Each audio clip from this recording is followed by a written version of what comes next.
கள்ளக்குறிச்சி மாவட்டத்தில் திமுக வர்த்தக பிரிவு தலைவராக இருந்த சர்புதீன் அப்படிங்கிறவர் திமுகலேருந்து விலகி நாம் தமிழர் கட்சியில் அண்ணன் சீமானை சந்தித்து தன்னை இணைச்சிக்கிறாரு. இது ரெண்டு விஷயத்த உணர்த்துது. இன்னும் 8-10 மாதத்தில் தேர்தல் வரப்போகுது. இப்படிப்பட்ட சூழலில் பொதுவாக அரசியல் கட்சிகள் என்ன நினைக்கும், அடுத்து எந்த கட்சி ஜெயிக்க போகுதோ, எந்த கட்சி ஆட்சி அமைக்க போகுதோ அந்த கட்சி கூட போய் நின்னா தான் நமக்கு பலம், ஜெயிக்கிற பக்கம் நிற்கிற மனப்பாங்களோட தான் எல்லாரும் யோசிப்பாங்க. ஆனால் இவர் திமுகவிட்ட இருந்து விலகி நாம் தமிழரை நோக்கி வராருன்னா உண்மையிலேயே திமுக தோல்வியின் பாதையை நோக்கி போய்கிட்டு இருக்கு, நாம் தமிழர் வளர்ச்சியின் பாதையை போய்கிட்டு இருக்குங்கிறத இது காட்டுது.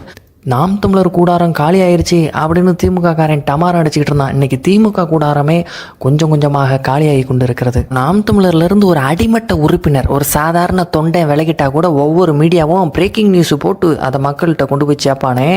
இன்னைக்கு திமுகவினுடைய கள்ளக்குறிச்சியினுடைய ஒரு பெரிய பொறுப்பில், மாவட்ட தலைவர் பொறுப்பில் இருந்து ஒரு விலகி நாம் தமிழர் நோக்கி சேர்ந்திருக்கிறாரே, அதை பற்றி ஒரு செய்தியை இந்த ஊடகம் வெளியிடலை.